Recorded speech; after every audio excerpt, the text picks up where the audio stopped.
rendering dialogue useless, and non-correlative difference, rendering it impossible. Furthermore, Zussi does not take the travesty of patriotism and nationalism into cultural nationalism, which tries to attract and accommodate, as opposed to illiberal and exclusive militant nationalism, which tries to reject and repulse. Both positions are characteristic of Bohuš and his nemesis, the student Rezek. As the opening scene with the mirror shows, Rilke pays attention to visual elements, for instance, by introducing the melancholic character of the painter Schileder. This is Schikaneder, it's close enough. And for music lovers, this is the grandson of the guy who wrote The Magic Flute, the text, of course.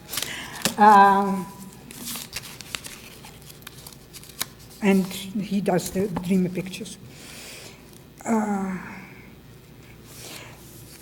So his dreamy picture parallels Rilke's description of Prague and foreground the ambiguity of the imagery derived from the real spaces of Prague, interlaced with figments of Bohuš's imagination and fragments of his memories. There he finds joy and prospect of happiness by dreaming of his wedding with his beloved, who in reality was his father's lover. In sum, Rilke's story constitutes another type of literariness, one which includes elements of the picturesque. Here it serves as a bridge from Russia to Prague that Rilke called the rich, enormous epic of architecture. And it leads us from scribes to whimsical narrators.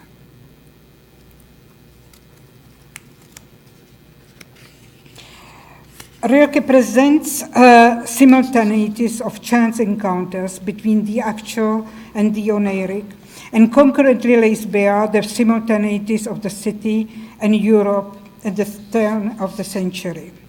His narrative also questions the reading of Prague German literature as a minor literature, as suggested by Deleuze and Guattari.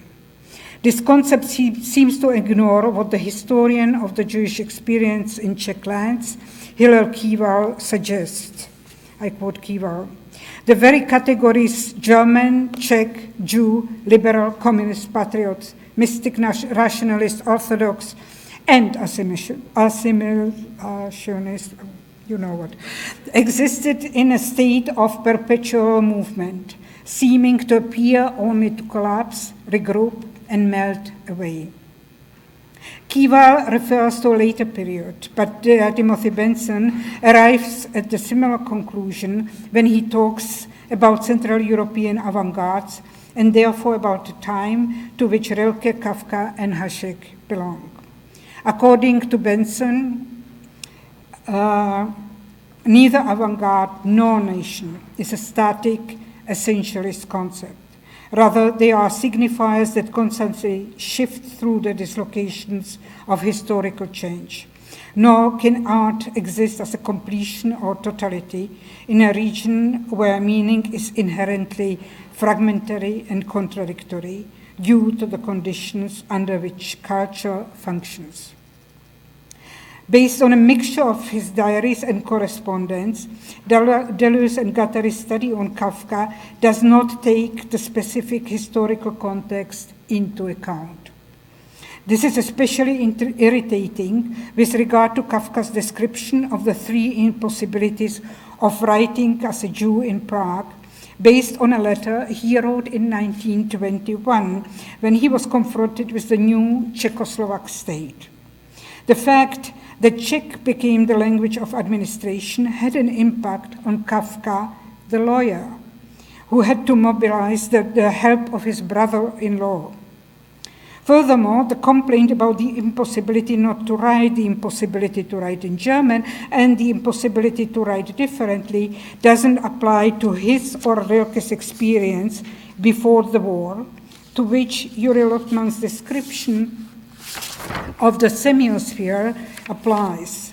In the reality of the semiosphere, the hierarchy of languages and texts, as a rule, is disturbed, and these elements collide as though they coexisted on the same level. The formation of peripheral semiotics may be represented not by fixed structures, languages, but by their fragments or even separate texts. The fragmentary and contradictory meaning and the perpetual movement of categories are characteristic of this part of Kafkanian, as Robert Musil referred to Austro-Hungarian monarchy, and typical of the work of Franz Kafka and Jaroslav Hašek. The joy of fabulation, or ludic joys. Out with your stories. I no longer want to hear scraps. Tell me everything from the beginning to end. The address of the first-person narrator to his companion on the nightly stroll through Prague might match the reader's expectation. But Kafka frustrates the conventions of such a story. One of his earliest texts, Beschreibung eines Kampfes, description of a struggle, consists of many scraps and introduces characters that look like Czech fairy tale figures, Mr. Tall, Mr. White, and Mr. Sharp-sighted. As they change their appearance unpredictably. However, this dreamlike, oniric fictional world is not the product of a dream, but more like the ending in Gogol's story. In all three cases, the narratives are set in concrete city, I mean Rilke, Gogol, and Kafka. Yet Kafka's fictional world expands the cityscape and includes an unfinished landscape, which at times appears as locus amoenus, as an ironic take on a song that in 1917 became the Czech national anthem, which is an ode to the beauty of the Czech lands and rivers. The cyclic structure of the narrative about an evening stroll of the first-person narrator and his acquaintance is disrupted by a chapter with the enigmatic title, Diversions of or Proof that it is impossible to live, which in turn consists of three subchapters. A ride, a walk, the fat man, which is further divided into an address to the landscape, beginning of a conversation with the supplicant story, continued conversation between the fat man and the supplicant, drowning of the fat man. As the titles of these segments show, this part, framed by chapters 1 and 3, consists of stories within stories told by various narrators. The whimsical central storyteller changes appearance as much as the directions his story takes. Quote, and it really was kind of the moon to shine on me too. And out of modesty, I was about to place myself under the arch of the Tower Bridge when it occurred to me that the moon, of course, shone on everything. So I happily spread out my arms in order fully to enjoy the moon. And by making swimming movements with my weary arms, it was very easy for me to advance without pain or difficulty. The swimming escapade is interrupted by the acquaintance who does not comment on the narrator's newly acquired ability. At the beginning of the next section, the narrator pursues the vertical direction in yet another way. And now, with a flourish, as though it were not the first time, I leapt onto the shoulders of my acquaintance, and by digging my fist into his back, I urged him into a trot. The relationship of the narrator and his companion, however, is not a stable one. In fact, a knee injury mentioned first in the context of the narrator and later as a cause for abandoning his companion suggests that one of the two may be a potential doppelganger, a fashionable concept at the time. I quote, then my acquaintance collapsed, and when I examined him, I discovered that he was badly wounded in the knee. Since he could no longer be of any use to me, I left him there on the stones without much regret, and whistled down a few vultures, which obediently and with serious beaks settled down on hill in order to guard him. There are many more instances that destabilize the predictability of the narration and allow readers to participate in the linguistics and visual games of the text, which at times is reminiscent of a Cubist painting.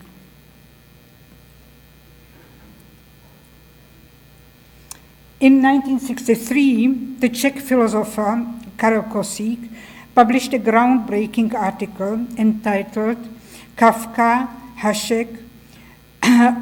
and Hašek, or the World of the Grotesque. There he claims Švejkism and the Kafkaesque are universal phenomena that exist independently of the work of Jaroslav Hašek and Franz Kafka. The two Prague writers merely gave names for these phenomena, and their works gave them a certain form. Hašek and Kafka describe and expose the worlds of Švejkism and the Kafkaesque as universal phenomena, and at the same time subject them to criticism. The title of Kosík's article expands Gogol's grotesque character to what he calls grotesque world, and posits similarity between the two very dissimilar authors born in the same city in the same year, 83, both bearing witness to the perpetual movement between the changing center and periphery.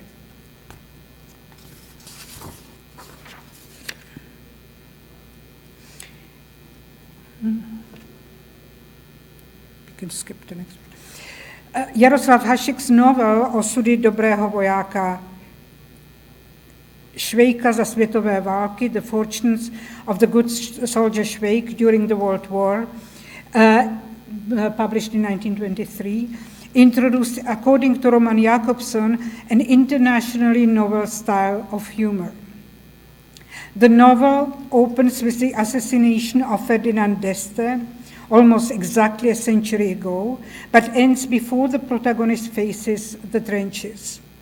Hence, the horrors of the war enter the text mostly as a monstrous backdrop for Švejk, who goes to war, as Jankovic says, goes to war to tell anecdotes.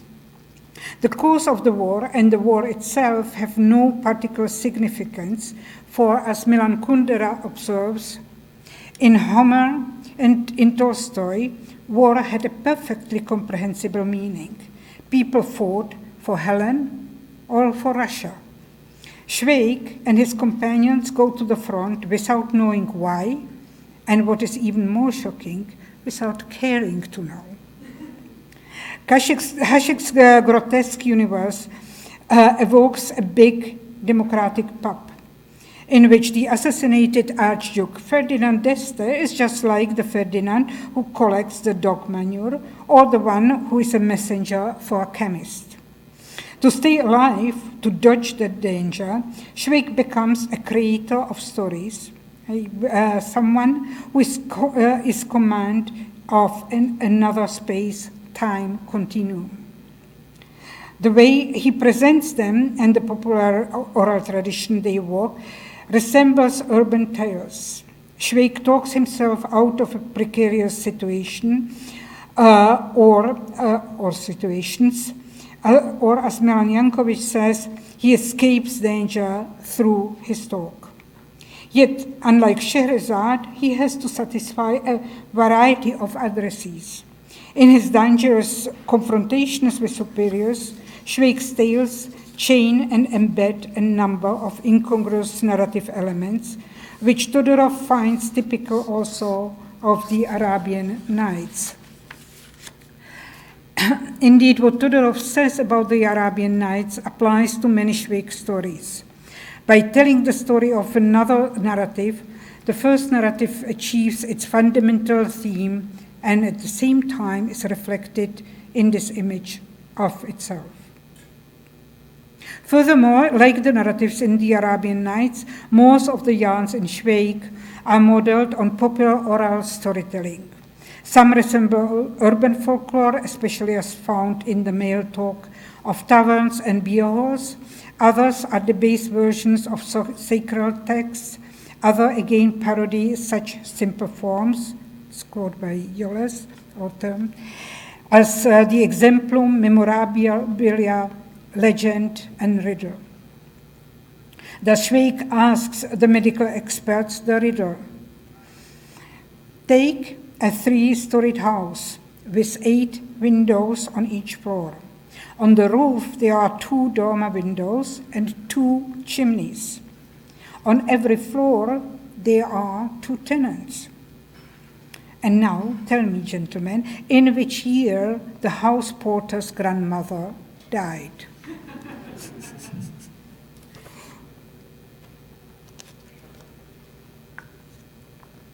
Instead of replying to his nonsense riddle,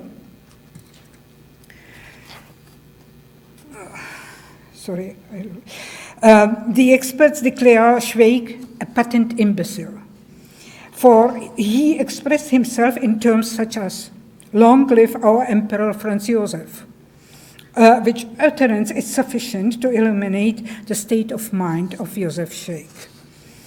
When he faces his superiors, incongruous narration is the rule. While Scheherazade manages to capture the attention of the king and thus prevents her imminent execution, Schweik achieves a similar effect by confusing his listeners.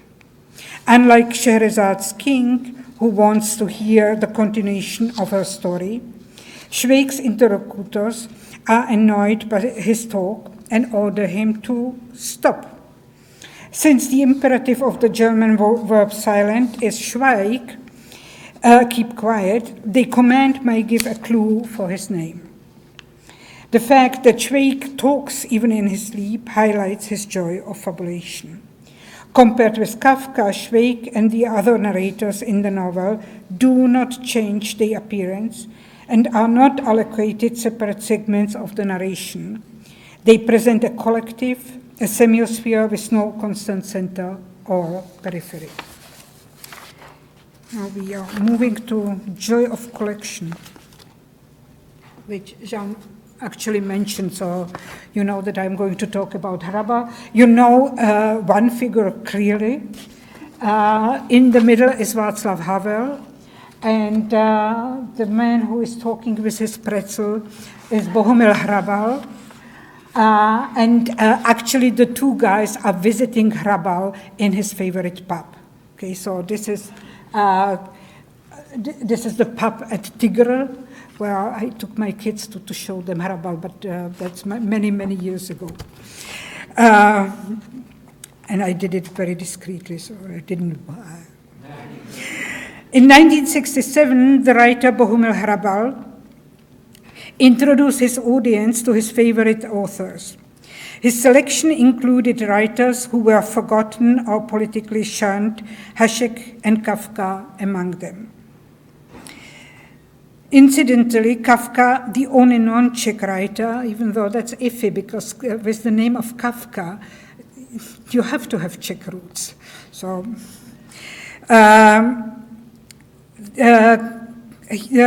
Kafka and Hašek inspired one of the Kafka inspired one of Hrabal's stories called Kafkárna, Kafkaesque. Hašek's novel, which was to him pure joy in writing, was another source of inspiration to him. In 1977, samizdat edition of Too Loud a Solitude, Hanťa, a distant relative of Akáki Akákiewicz, as well as Schweik, appears as a lowly character that enjoys working in a paper mill, which gives him the opportunity to experience the joy of reading and collecting. Out of the parcels he is supposed to pulp, he creates his own artworks, which resemble surrealist collages or assemblages of literary and philosophical texts, and reproductions of famous work of art, drawing parallels such as the following. I saw Jesus as a playboy and Lao Tse as an old gland abandoned bachelor. I saw Jesus raising an imperious arm to damn his enemies, and Lao Tse lowering his arms like broken wings. I saw Jesus as romantic, Lao Tse as classicist, Jesus as the flow, Lao Tse as the ebb. It will come as no surprise that when a new machine threatens to deprive him of his joy of collecting such an exquisite company around him, Hantya ends his life using his treasured machine. Like Hutcheon, Hrabal also uses urban tales, but his are independent of the recipient. They express the joy of collecting words, of what he called pabeni, most translated as palavering.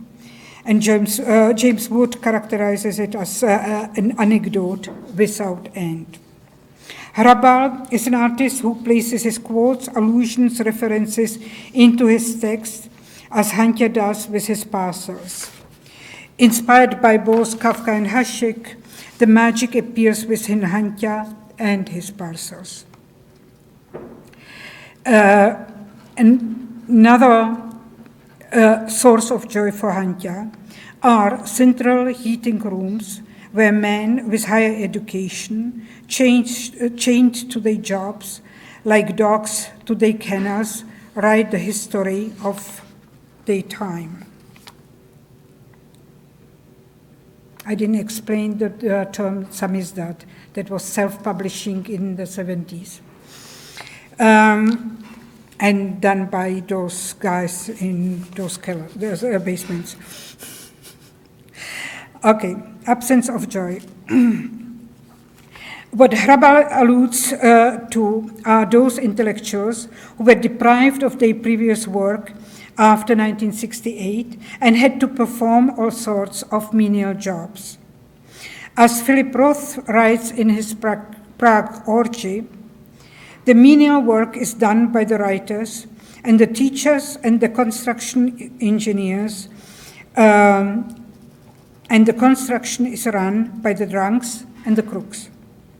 They get along better with the Russians.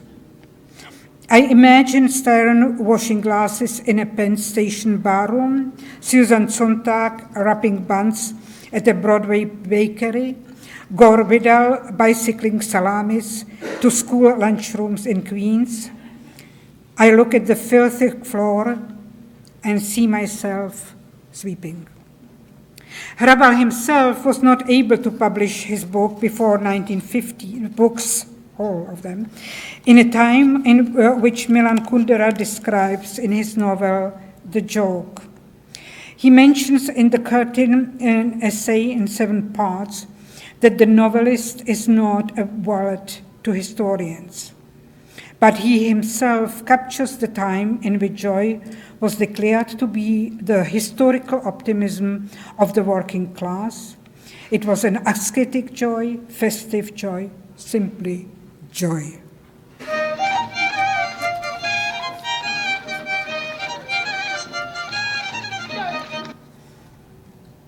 Bylo to opojení. Rozhodovali jsme o osudech lidí a věcí. Zdálo se nám, že držíme v rukou volant dějin. A to nás zavazovalo k radosti. Byla to radost vážná a nepřipouštěla žádnou legraci.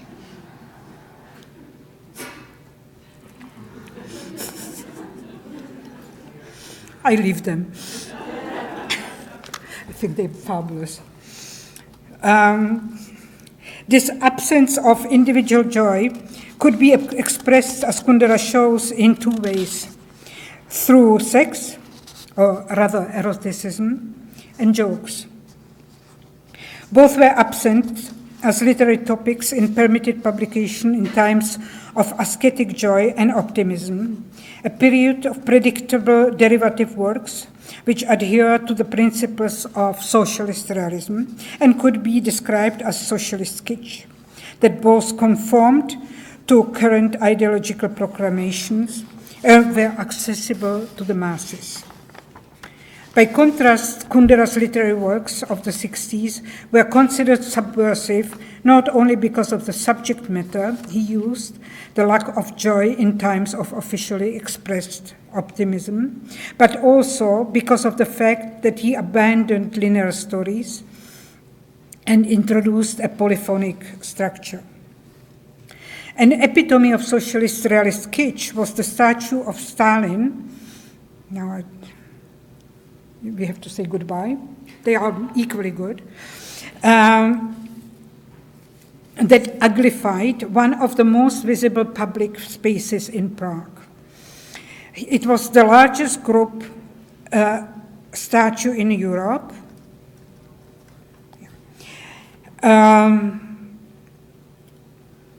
It measured 15 meters in height and 22 meters in length. Sorry, I don't know it in feet. Built in 1955, after Stalin's death, it lasted in Prague for 7 years before being demolished. What remained was nothing, or according to the semiotician Vladimir Matsura, a minus Stalin. Matsura refers to the term minus device coined by the Russian formalist as a visual impulse pointing to the empty space and as a locus of absence of joy and anticipated joy of absence.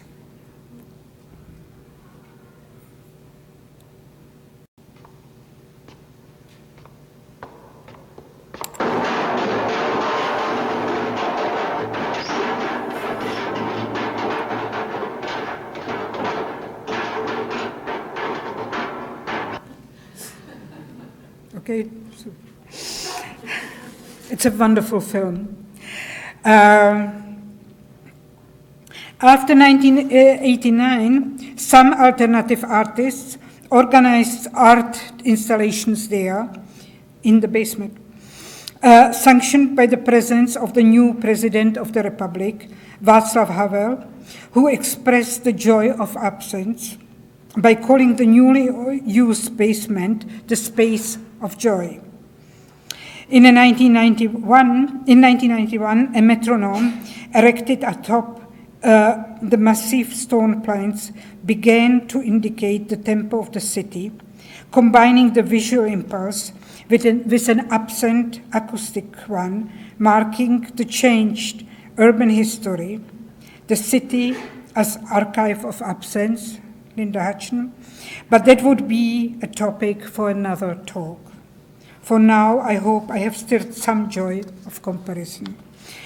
I will end my meandering journey by wishing all of us to follow the words of this old student song, Gaudeamus igitur, let us rejoice and enjoy the conference.